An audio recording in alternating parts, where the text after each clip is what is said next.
আজকে তৈরি করে দেখাবো জলপাইয়ের বার্মিজ আচার বা গোল্লা আচার যেটাকে বলে। তো এজন্যই আমি আসলে অনেকগুলো জলপাই কিনেছি। প্রায় এখানে ৩ কেজি জলপাই ছিল। তার মধ্যে আমি বড় সাইজগুলো রেখে দেব অন্য একটা রেসিপির জন্য।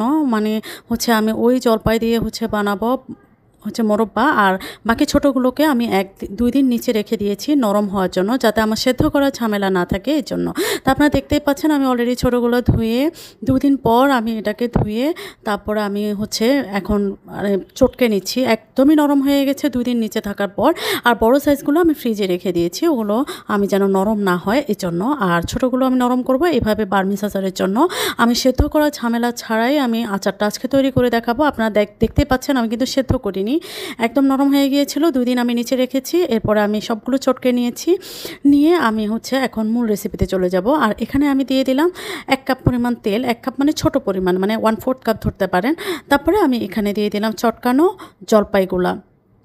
দেখেন আপনার সবুজ রং দেখেই তো বোঝা যাচ্ছে যে এটা আসলে সেদ্ধ করা না, একদম ২ দিন নিচে থাকলেই নরম হয়ে যায়, এটা আর কোনো ঝামেলা থাকে না। তো এই সময় আমি চুলার আঁচটাকে একটু মাঝারি আঁচে রেখে দেব। রেখে আমি এটাকে একটু তেলের মধ্যে ভেজে নিয়েছি। তারপর আমি দিয়ে দিলাম এখানে প্রায় ১.৫ কাপের মতো চিনি। আর আপনারা প্রায় স্বাদ মতো চিনি দিবেন। আর আমি যেহেতু একটু কম খাই আচারে চিনি, এই জন্য আমি একটু কম দিয়েছি। আর যারা চিনি একটু বেশি খান, টক কম পছন্দ করেন, তারা চিনিটা একটু বাড়িয়ে নেবেন আপনাদের মতো করে। তারপরে আমি দেখেন এরপরে এখনও সবুজ কালার আছে। এরপরে আমি দিয়ে দিলাম স্বাদ মতো লবণ আর দিয়ে দিলাম বিট লবণ।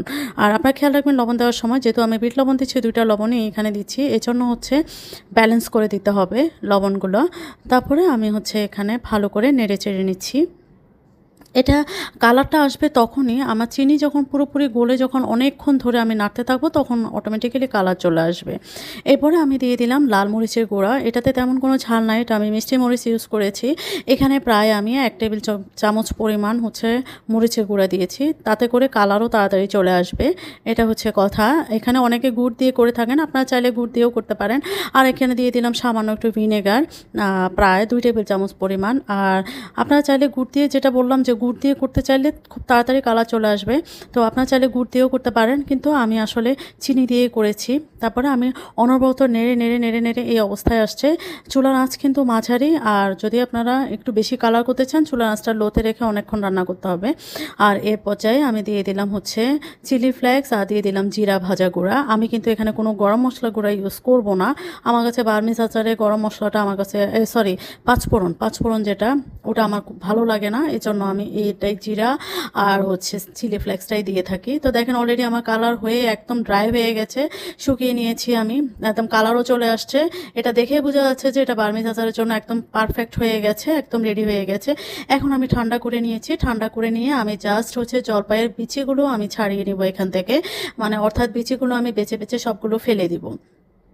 আপনারা চাইলে বিচি রাখলেও রাখতে পারেন, কিন্তু আমি বিচি এখানে রাখবো না। তো আমি একদম সলিড যে আচারটা সেটাই রাখবো। তো এর মধ্যে আমার আচারটা রেডি হয়ে গেছে। আমি হাতে হালকা একটু সরিষার তেল মেখে নিয়েছিলাম, এটা গোল্লা করা সহজের জন্য এজন্য। তো আমার গোল্লা আমি একে একে সবগুলো বার্মিজ আচারের গোল্লাগুলো রেডি করে নিচ্ছি। এক হাতের সাহায্যেই করা যায়। তারপরে আমার সবগুলো গোলা রেডি হয়ে গেছে, আপনারা দেখতেই পাচ্ছেন।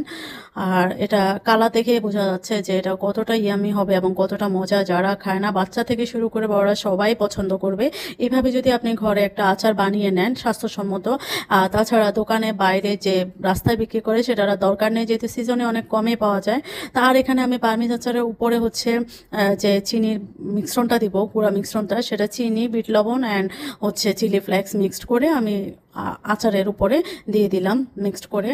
তো যেটা দেখতে অনেক সুন্দর লাগে, বা বাচ্চারা অনেক পছন্দ করবে। কিচকিচ করে যখন চিনি দানাটা পড়বে বাচ্চারা অনেক বেশি পছন্দ করে, মজা পায়।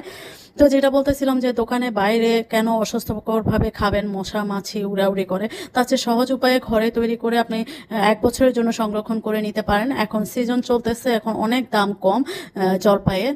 তো সবাই ভালো থাকবেন। আমার রেসিপিটা কেমন লেগেছে সবাই অবশ্যই কমেন্টস করে জানাবেন। আল্লাহ হাফিজ।